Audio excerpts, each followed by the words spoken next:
Hey, what's going on guys? My name is Joey Biagas and I'm a digital media expert. And today I'm going to show you how to roll back on your iPhone driver. Alright, so before we get into the computer here and into iTunes, what you're going to need to do is plug in your iPhone to your computer, your MacBook, via USB cable. Alright, so make sure that's plugged in. Okay, now let's get into the computer here.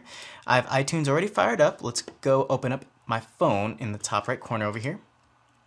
Alright, so this is the summary, but we want to focus on where we can roll back to the driver. Now what that really means is going backwards to a previous install of your phone, maybe like a previous version of your OS, or you can go back to the factory settings, and let's go ahead and see how we can do that. So if you want to go back to your factory settings when you first bought your phone, you can easily click on Restore iPhone, okay? And this is going to ask you, do you want to back up before? And that's good. I suggest backing up before doing any type of restoring. So we can hit back up. I'm going to just hit back, don't back up for now so you can kind of see the next window. But it's going to ask you, are you sure you want to restore? And then we can hit Restore and Update, all right?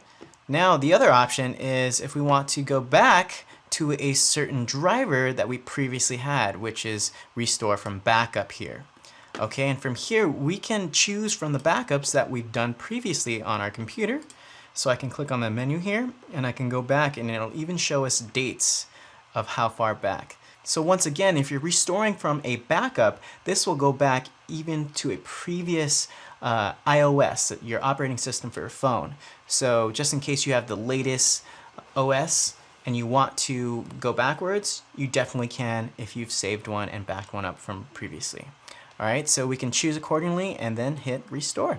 And that's pretty much it, guys. There's not much more to it. All you have to do is plug in your phone and then choose accordingly. But if you do have any other questions, please let us know, and thank you for watching.